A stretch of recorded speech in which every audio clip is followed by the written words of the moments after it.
Hi everyone, welcome back to AFTV. Welcome to another 5 p.m. live show here on the channel. I'm here with Sheroy again. How are we doing? All good, man. It's a couple of weeks back to back now. We've been able to enjoy some chats. Definitely, and look, 3 wins in 3, and I'm next to Sky Sports James, man. Nothing, this needs to nothing stop. to complain about at my end. This is all nothing Cecil's to complain fault. about at my end. I smile because this name's come about through something obviously I'm proud of doing, but you wind up with...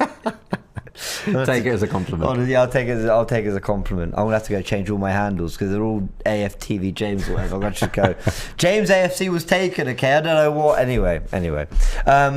Listen, today is a weird one because we've got a lot of news.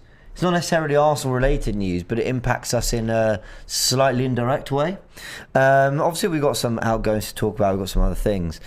But what I really want to discuss is these moves we've seen for Alexander Hijack to Newcastle and Lucas Paqueta to West Ham. I mean, if ever there were just signings that reminded you of the power of the Premier League, these are two of them that have all come within half an hour of each other. Yeah, very much so. And I hadn't really heard much about those players moving to those particular clubs until today, and they both sort of broke almost one after another. I mean, the thing that strikes me with the Newcastle deal is immediately the price. I'm looking at the price that a lot of these strikers are going for, and I know that Jesus only had 1 year left on his contract, so a lot of people are saying maybe you paid a bit over the odds for him. But I mean, look, someone of that quality from an elite team that's Premier League proven for the price that we got him, comparing that to some of the other business that people are doing, perhaps Arteta and the board are somewhat vindicated in not having moved to one of these big money strikers in January when they would have inevitably paid a hell of a lot more than these guys are paying now. You know, Well, that's what it is. I mean, because and I actually did see a comment on one of the news shows. It wasn't me and you. It was one I was on maybe earlier in the week, maybe last week, saying, look, when are we going to stop talking about January? And I do get what they like. I get it. Like, when are we just going to move on and leave it? But the topic will always come back up because we know that Alexander Isak was a player we could have got. Is it Isak or Isak, by the way? You let me know. He was a player we could have got for 75 million. And I'll be honest, I was one of the few saying, just do it. I was saying, just do it. Was this before or after you saw the number plate in the car? Before. Okay, all right. After, I mean, I got to say, for a second I thought, this does look a bit... No, with Isak, I thought the potential's clearly there. And we're not a team that's actually necessarily looking for a 30-goal-a-season striker. We're looking for someone who's going to cause chaos and be exciting. And you know, I thought he had the potential. I thought he looked really good at the Euros.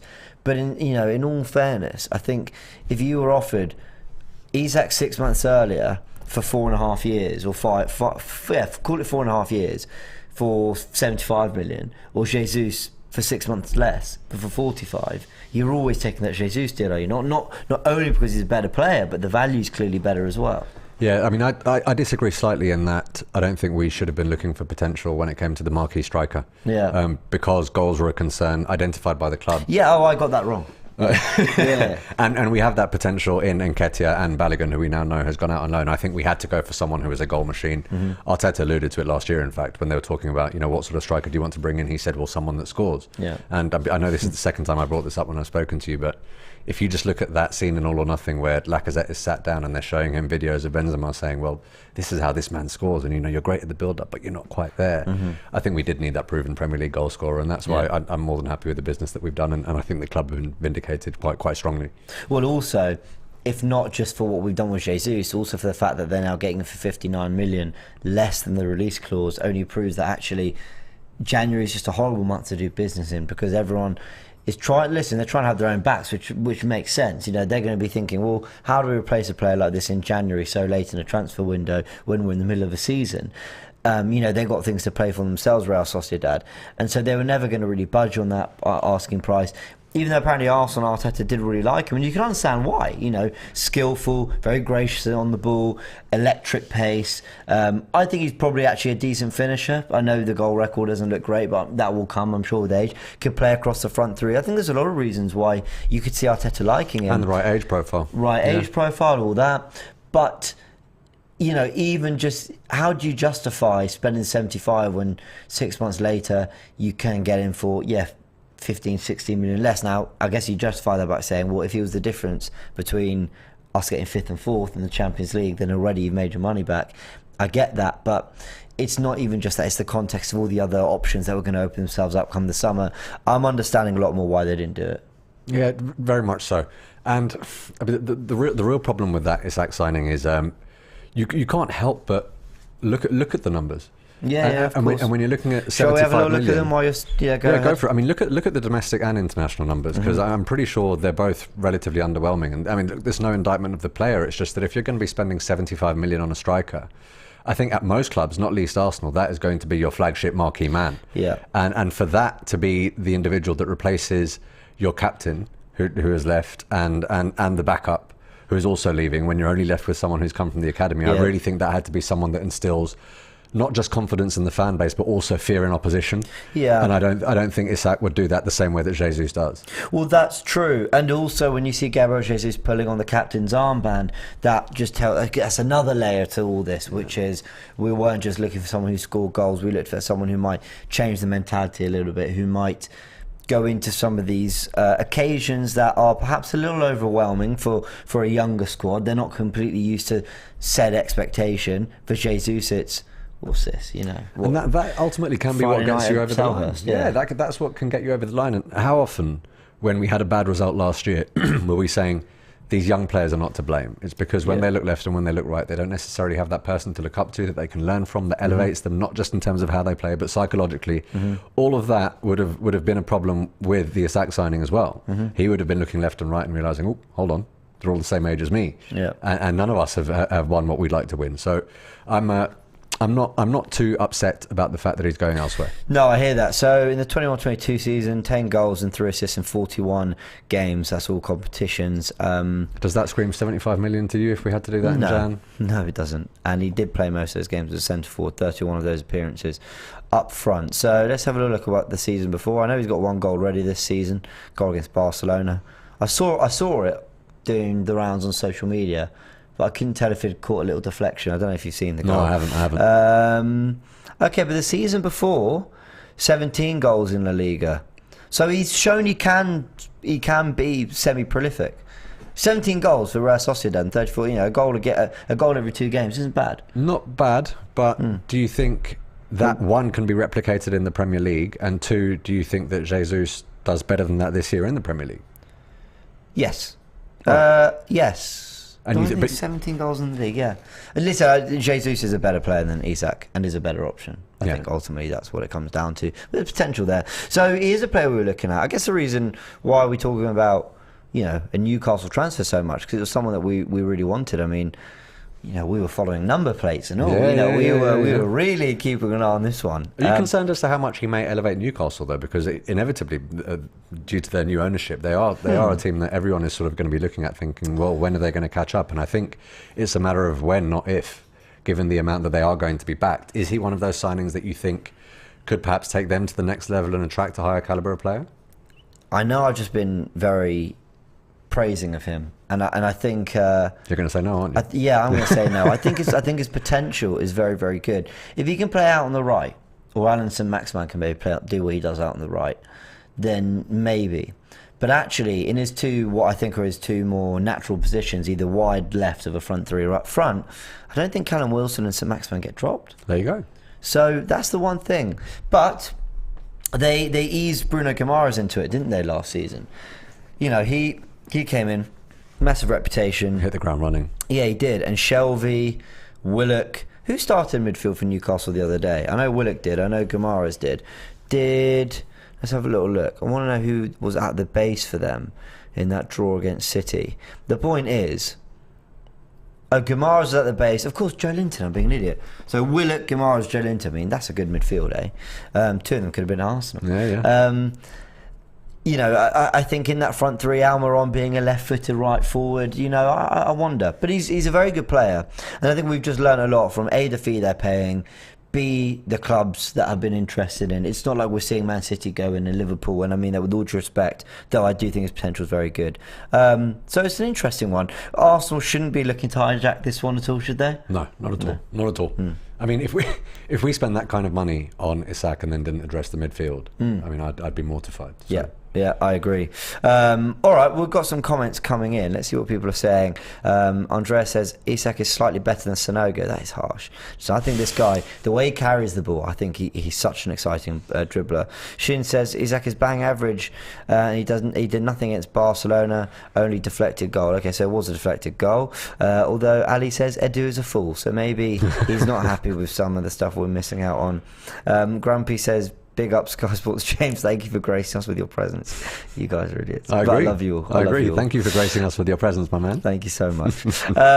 Shelby is no more. Okay, yeah, fair enough. I mean, I hadn't really paid attention, but he was playing before. Joe Linton is, yeah, everyone was reminding me that he was playing. Jack says Wilson is injured for months. Has he picked up another injury? Not that I know of. Not that I know of. Let's have a little look. It may have meant Wilson can be injured for months because he is prone to an injury, and I think it's prudent for them to have a backup striker. Yeah. But you're right, I think Wilson starts ahead of Isak, unless and until he hits a poor run of form, and that's when people who wait in the wings usually jump in and capitalise, right? That's true. Gabriel says we need a strong, physically imposing forward. Well, this is what Isak is. You know, 6'2". He's quite tall, but he's not. That doesn't necessarily mean he's a powerhouse of a forward. He's not a battering ram. You know, he's still a very, I think, technically gifted footballer over being, you know, the guy you can whip the ball into the box in the 88th minute and he'll get his head on it. I think well, exactly that. You get that type of physically imposing forward that everyone associates with, let's just lump the ball up to him and see what happens. But I think Jesus is physically imposing. Yeah, exactly. You know, I think he when it comes to what Arteta places emphasis on, don't lose your duels, this guy, you know, he'll shrug 2 or 3 off, and he's got that sort of low centre of mass, very strong upper body. So he's also a powerful, strong centre forward. He's just not got the height and the attributes that you'd usually associate with someone like that. And if I'm whipping the ball into the box with 10 minutes to go, I'd rather be targeting Jesus than Isak. Oh, very much so. Yeah, but Isak also, he strikes me as a player that could really, this way he could do well for Newcastle when they're 3-1 up against City.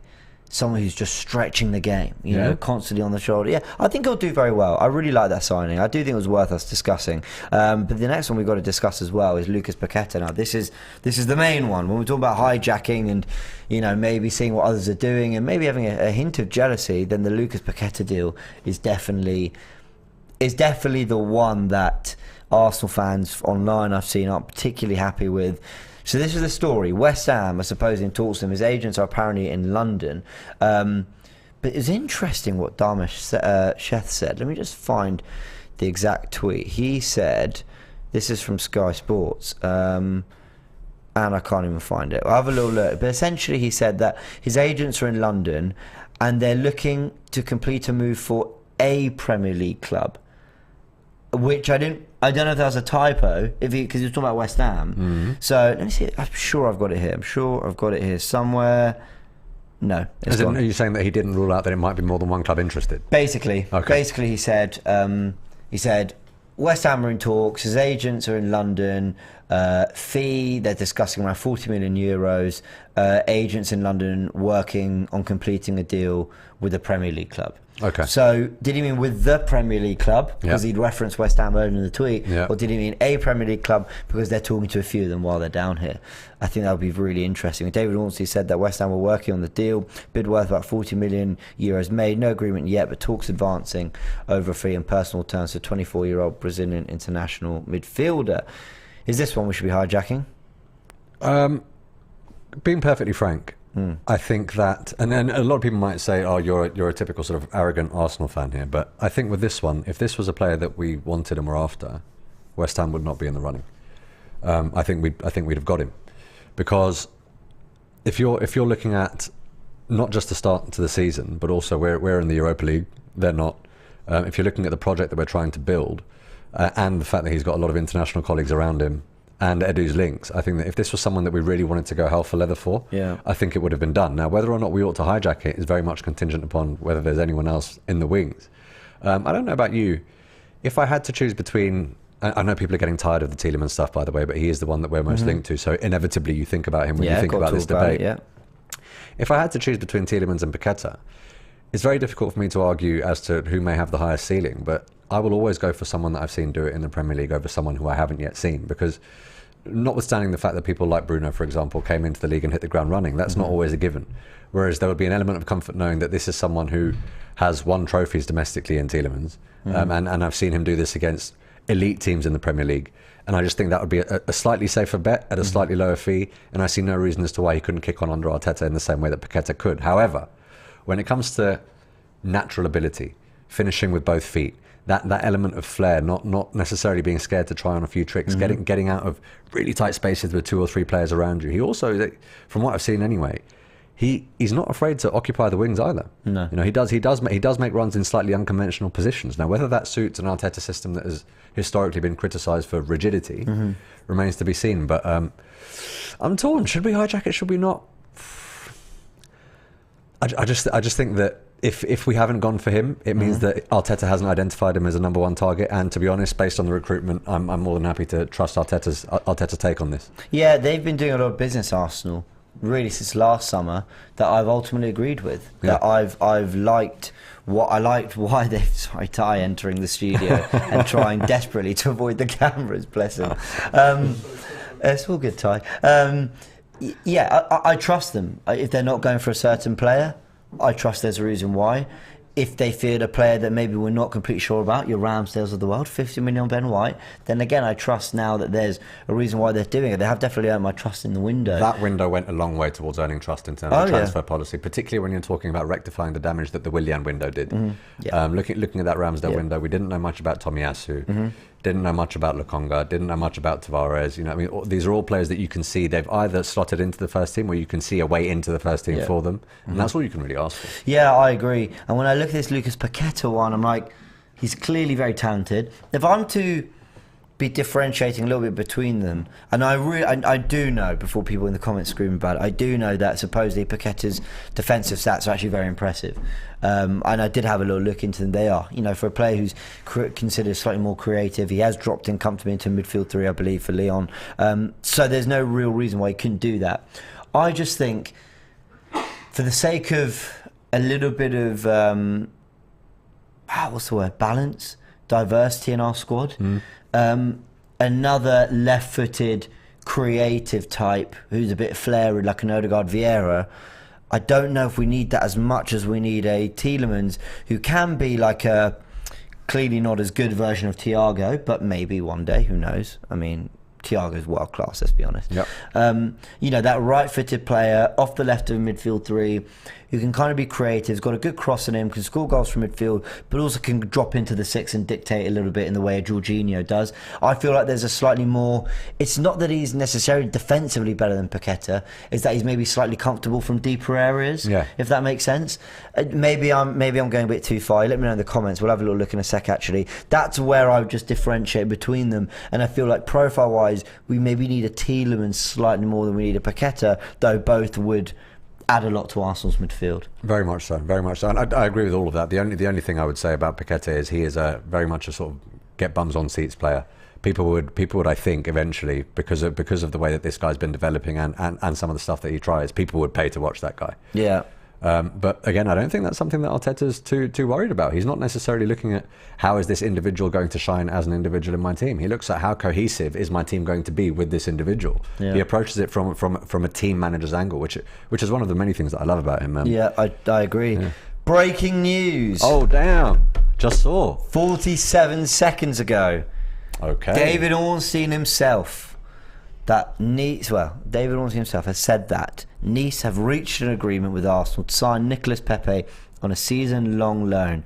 No option to buy. No option? I thought there would have at least been an option. Not an obligation, but I thought there would have been an option. Still some work to do. Aim is to complete deal for 27-year-old winger in the coming days. Arsenal remain in the market, but nothing close as things stand. But I think now that it's borderline confirmed that he's on the way out, we're going to be a hell of a lot more aggressive. Perhaps it is going to be Neto, because they may have been slightly tentative with Neto, thinking, well, this is kind of contingent upon Pepe going. But now that this has happened with a week to go in the window, I can see us really putting our foot on the gas to bring Neto in. I would think, and people have reminded me that we did this in January. We let Abamiang go, and I thought, well, there's no way we're letting Abamiang go without bringing someone in. And that's exactly what we did. But this is different.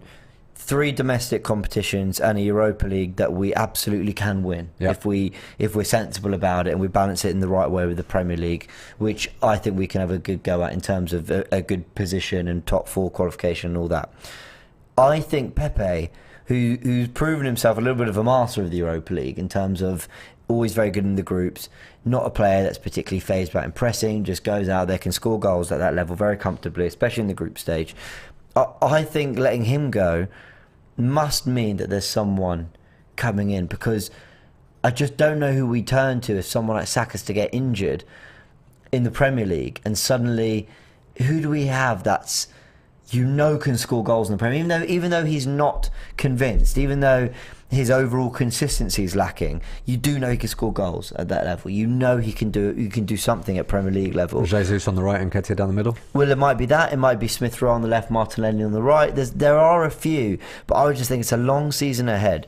We've got 35 games left, 2 points ahead with 35 games to go. Almost there. If we can just get through that running, we'll be all right. There's a lot of games. Then I'd like to think you can add 10 to 15 on top of that minimum with all the other competitions. I think he's got to do something else, surely. Timing is big for me. Looking at the timing of Abamiang's departure, I think we get a bit more of an insight into it in the documentary, where they didn't even know he was in Barcelona until the final day. Yeah. And it seemed as though it was all hands on deck trying to get this guy out. And because of the wages that he was on, they couldn't really have any sort of serious, meaningful discussions with anyone until they knew he was going. And then they had, they didn't even have 24 hours to complete the deal to Barca, let alone bring in someone else. However, here we have 7 days. When we've got pretty much confirmation that this guy's on the way out. So if we weren't to address that now with a week to go, I think people would be pretty unforgiving. Well, that's a very good point. And also, that insight into the documentary was very much like, it's deadline day. Oh, Barca want him. Yeah. Like it was that sense of they didn't think they were going to be able to get rid of him. Yeah. And at the beginning of the window, they didn't want to. It was Arteta that put his foot down, right?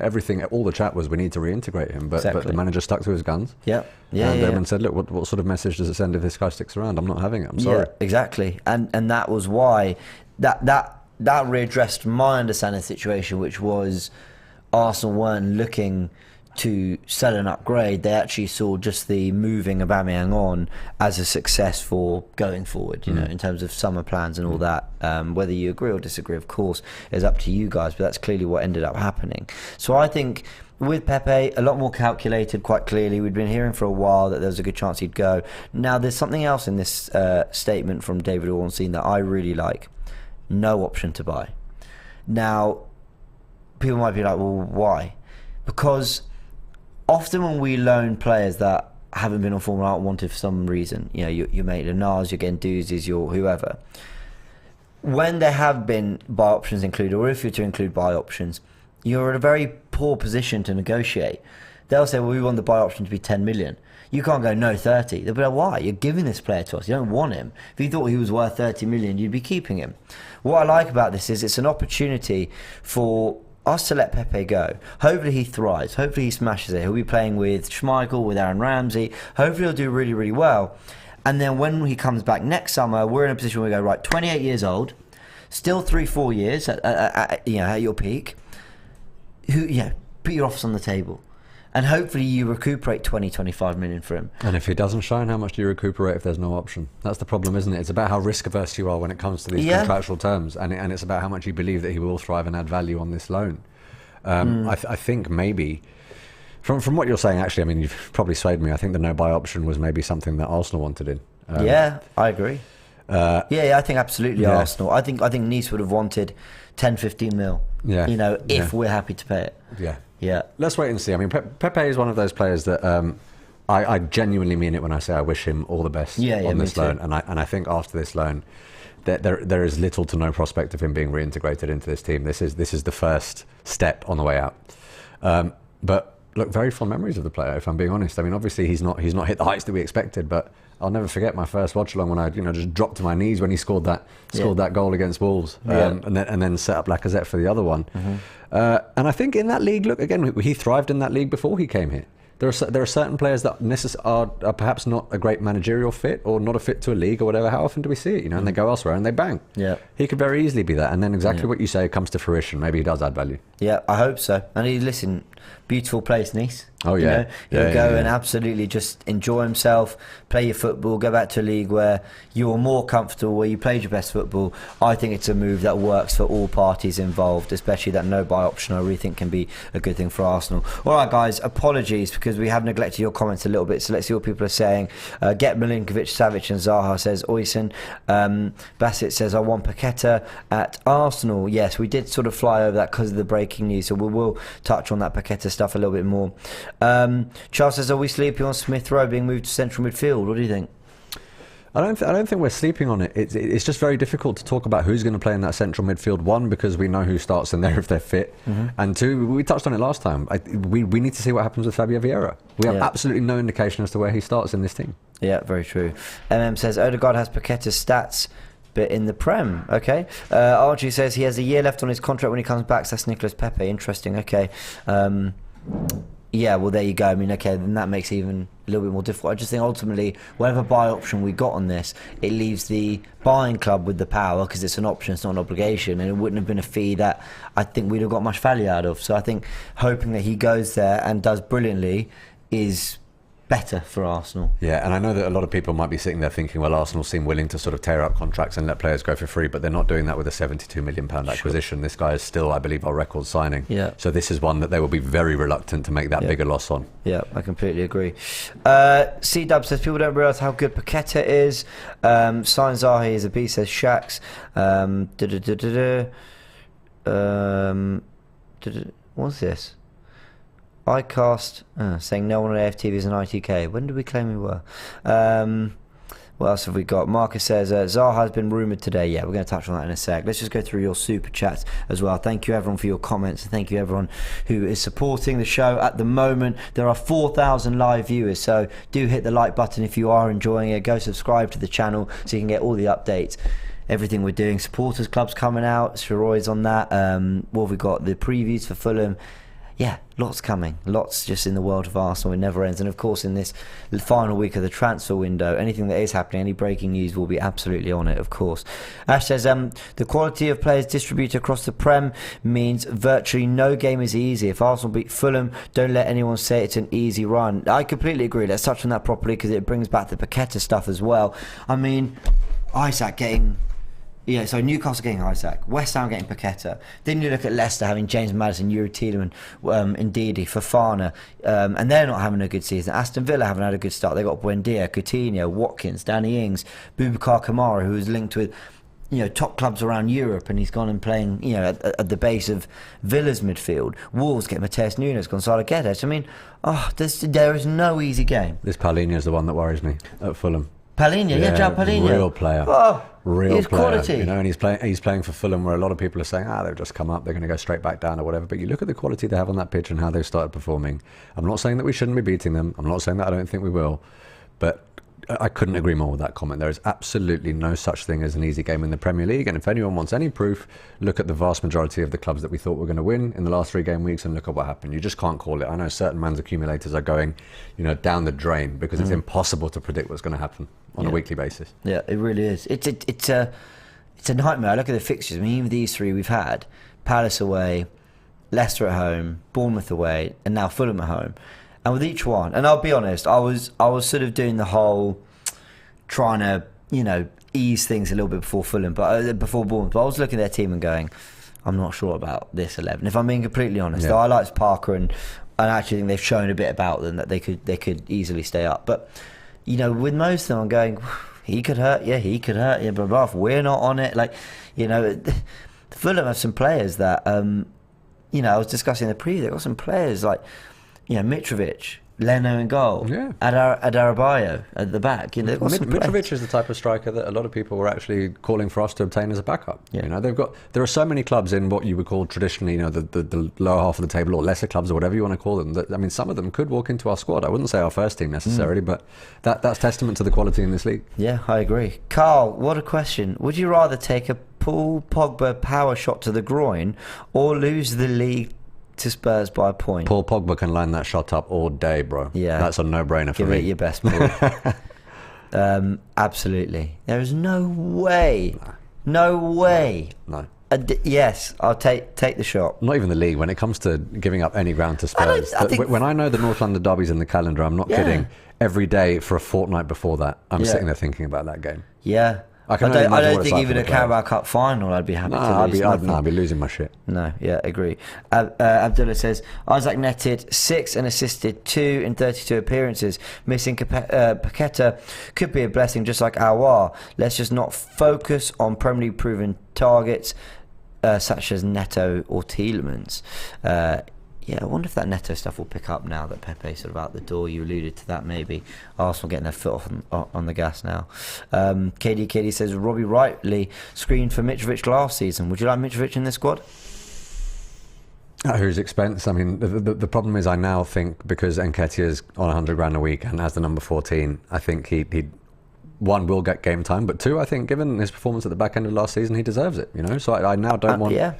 I don't want a striker that's not guaranteed going to bang to come in at his expense. I think his sub appearances have been good, and Eddie's as well. If I'm being really honest, I think when he's been called upon, he's stretched the pitch. He's added much needed energy to the press up front late in games. I've liked him. I've liked what he's been doing. Sean says, start Tomiyasu and put White at holding midfield. Thoughts? I wouldn't, because I wouldn't disrupt this team, quite frankly. Would you get Tomiyasu in at right back to maybe deal with that Mitrovic aerial threat? I wish we had a whole show to deal with this, because when I was watching All or Nothing and I saw the emphasis they place on Ben White in that dressing room, and in terms of the club hierarchy, I had no idea that they saw him as that important and that good. Yeah. I mean, there was a point where, they were sitting there saying, the way you anticipate is perhaps the best in the world. Now, whether or not you agree with that or not, it's exactly why he's trying to accommodate him at right back, because I think he looks at him as undroppable. At which point, are we accommodating him at right back at the expense of the right back position in certain games because of how good Tomiyasu is? I can't help but think that. Well, I might be wrong actually, because he did start him when he was up against Zaha. But if I'm not mistaken, Tomiyasu wasn't fit for the Palace game, right? No, it might have been on the bench, but I don't think he was. Okay, I think that if came we come on against Leicester. Yeah, I think if we come up against a winger where you just think, right, you need to be able to defend that flank, I think Tomiyasu has to start in that position. But again, man, I keep saying it every time I come on here. Great problem to have. Yeah, great problem to have. It is absolutely a great problem to have. I've flown past Fila. See, Manpreet says Diaby and Savic is what we really need. Please, Mr. Kroenke. Nick says, from what I can tell, we have around 60 more million to spend. Considering our offers for Neto and Tielemans being 35 million, 25 million, would you rather only Paqueta or Tielemans and a winger? Tielemans and a winger for me. You?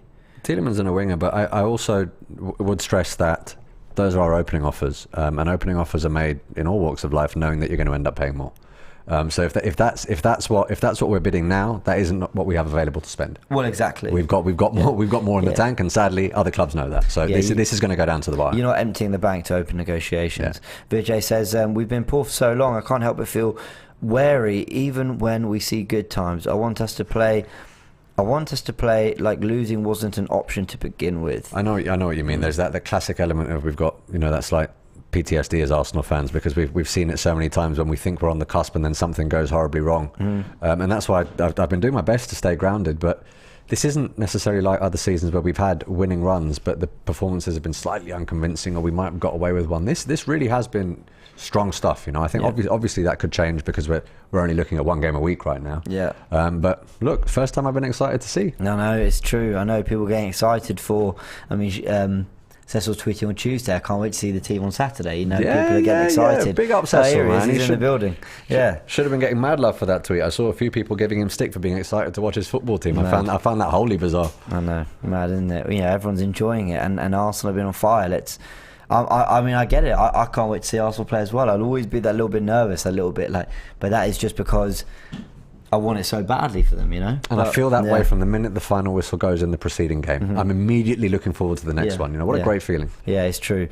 Daz says, is Jesus the man for Arsenal to get top 4? I think he is a massive part towards taking us closer. I don't think you could add Jesus to Arsenal's team last season and that guarantees top 4.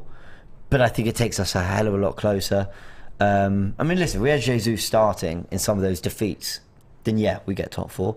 But I just think teams push other teams. I think a lot of the reason Arsenal dropped so many points and lost 13 games is why Tottenham and Chelsea lost so many. It's almost like you know, there's that subconscious thing in your mind, which is everyone's dropping points. And actually on the other end, when it's the title race, Liverpool and City kept winning because they knew that the other one would keep winning. So yeah, I just think Jesus will raise our level, but I think other teams' levels will go up as well throughout the season. So having him and Zinchenko, Saliba, maybe a couple more, hopefully put Arsenal in a really strong position. I think we will get top 4.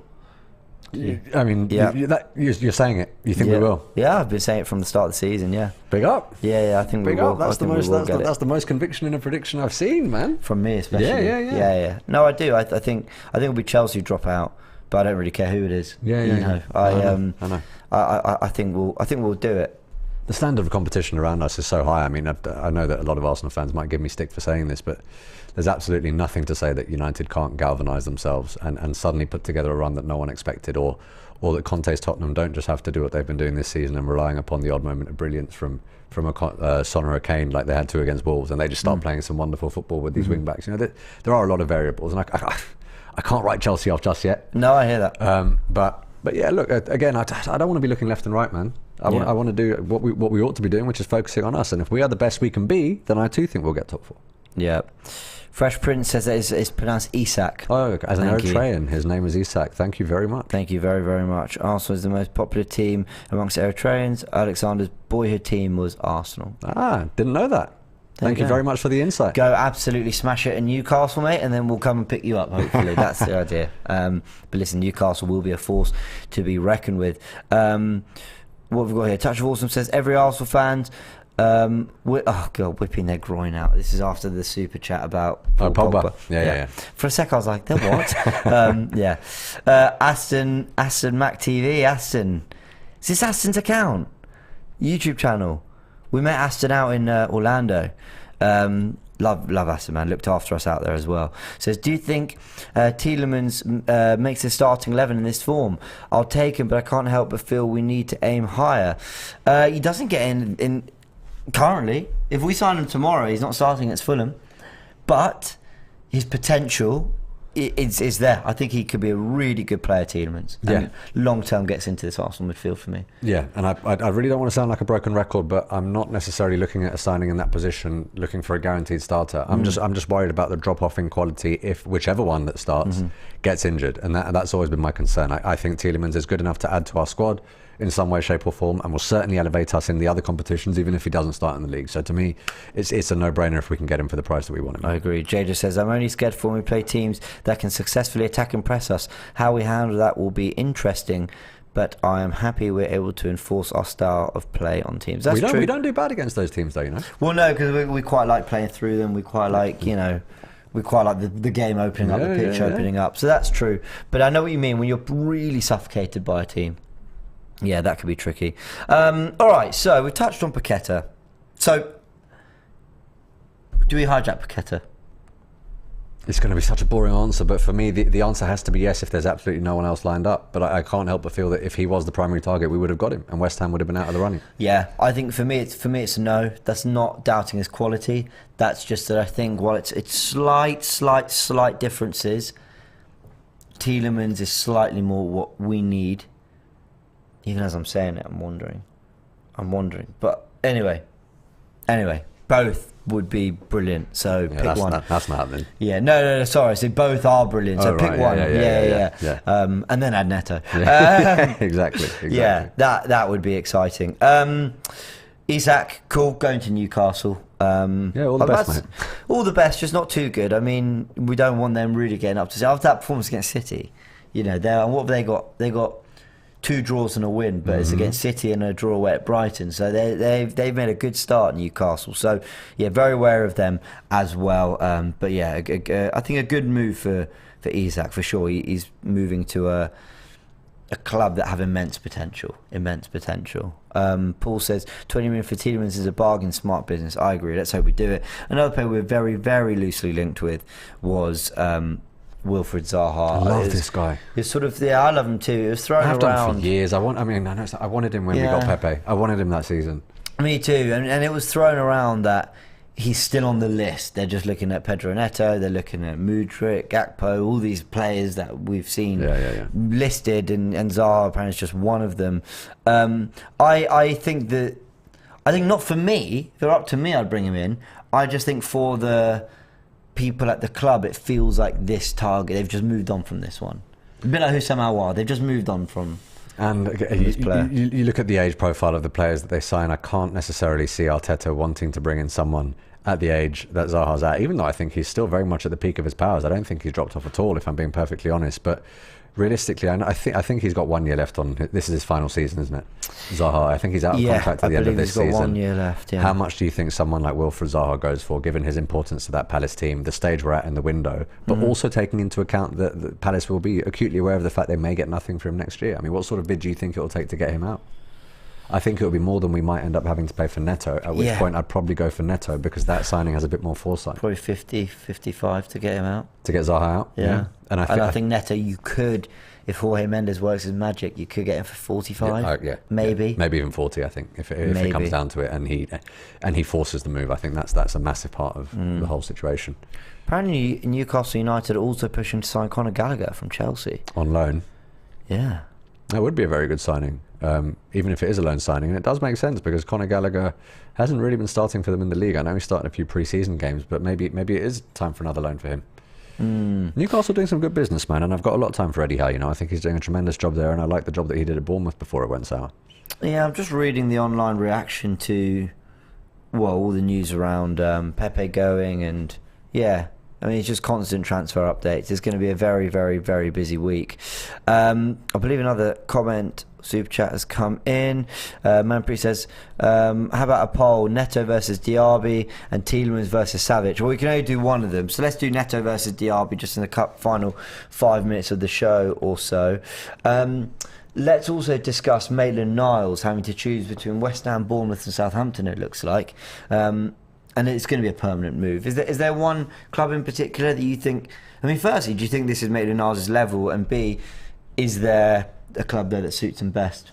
I think that his first priority has to be, where am I going to play 90 minutes every game? Where am I going to be a guaranteed starter? There's absolutely no point in moving somewhere where you're second choice again. I agree. That he needs to play games now. And again, man, look, I've got a lot of time for Ainsley, bro.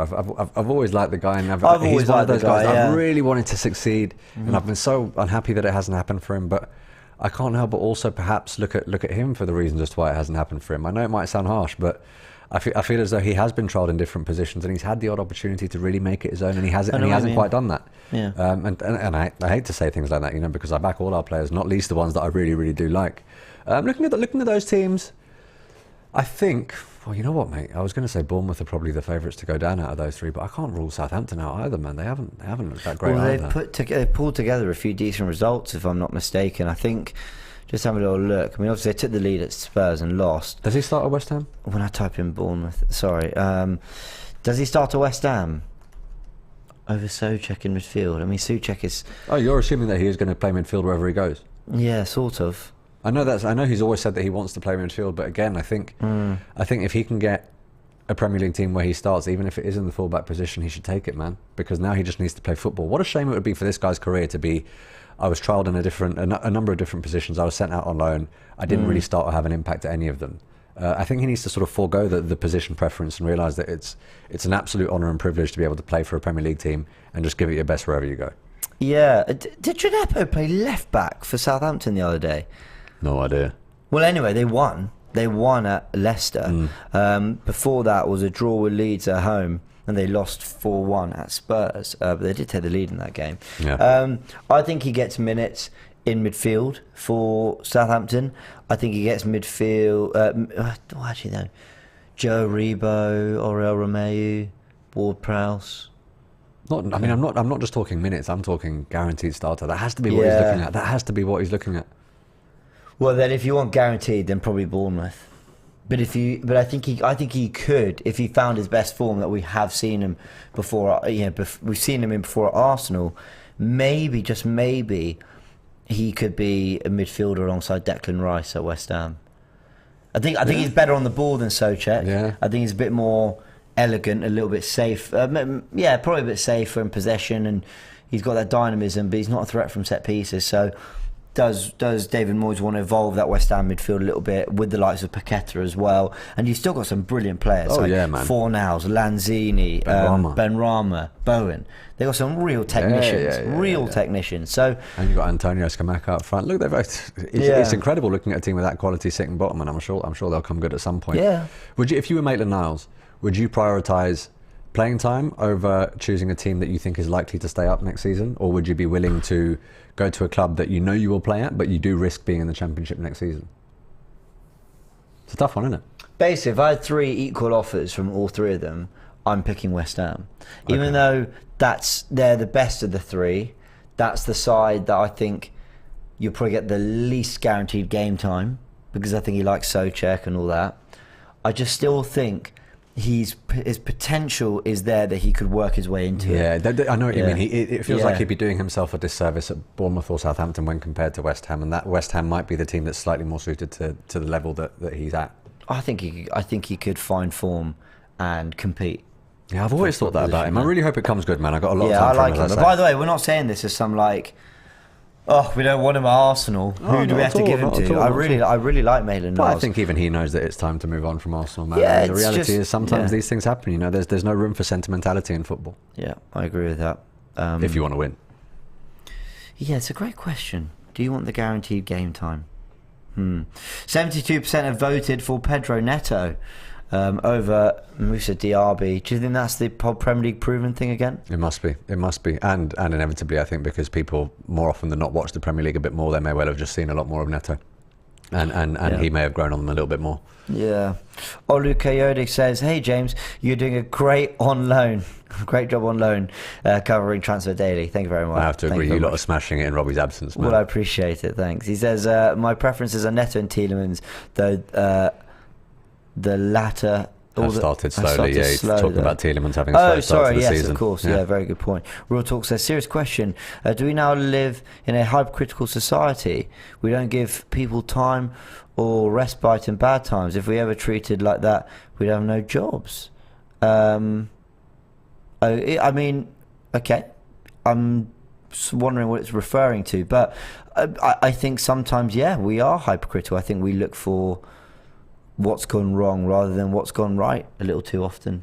Yeah, very much so. Very much so. And sadly, that isn't just limited to football. And I think that's exactly what your comment alludes to. It seems to be a societal problem. But I'm conscious that this is a football show, so I'll try not to go off on any more of a tangent. No, but I hear what you're saying. Farhan says Premier League proven thing is overrated. Farhan, I don't think it's not that it's overrated. It shouldn't be the deciding factor. I think for me, you shouldn't be the deciding factor, but it should be a factor that's taken into consideration. Exactly. Yeah. Exactly. So it depends how much stock you put into it. For me, am I comforted knowing that a player has been up against opponents that will be up against every week and shown they can do it? Yes, absolutely. It just means you're taking less of a risk. Yeah, but it doesn't mean I necessarily look at them and go, look at the other option and go, well, then this guy nicks it, you know. So you take it into account. Aston Max says, Paqueta over Neto, in my opinion. I get the readiness factor in Neto, but Paqueta is world class, so I'd be willing to make a swing at Gakpo over both of them. So interesting, Aston, seeing Paqueta as a wide player in this situation. But this is the thing. So Paqueta, I think, comes in with that same mystery as Fabio Vieira. What kind of player would he be? Vijay says, Arteta has a vision and it's clear. Discipline and mentality. Building a winning team is not easy, but I see us getting there slowly down the line. Come on, you Gunners. I think that's a really nice one to end on as well. Guys, thank you so much for all your comments. Thank you for the super chats. Thank you for engaging the poll. 72% of you going for Pedro Neto. And just a reminder of everything today, which I've got up here on the board, that Newcastle are close to a £59 million deal to get Alexander Isak from Real Sociedad. Again, a player Arsenal wanted in January. Will we regret not getting him? Personally, no. And for you? Definitely not. No, More than happy with what we have up front. Yeah, West Ham looking at Lucas Paqueta. 35 million or so they're discussing as an opening bid. Again, a player that I know you lot in the comments, I know a lot of people online really want to see at Arsenal. Some of the names being mentioned here: Paqueta, Savic, Tonali, Caicedo, Tielemans is what Marginal Man is saying. He said it in order of his preference. So again, with Paqueta at the front of that list there for Marginal Man, do we go and pick him up, from under the noses of West Ham? We'll say, listen, you can have Maitland-Niles, but we're going to hijack this one maybe. Yeah. That would be astute business. Yeah, Pepe Tenise has been confirmed, as you guys are mentioning and reminding me of in the comment section. Wilfried Zaha, very, very, very loosely linked, but maybe one to keep an eye on. Who knows? Arsenal seem to work very, very, very quietly. And Maitland-Niles, as we mentioned, has a few options on the table. And it looks like Bournemouth and Southampton at the front of the pack now. West Ham is more a case of could be.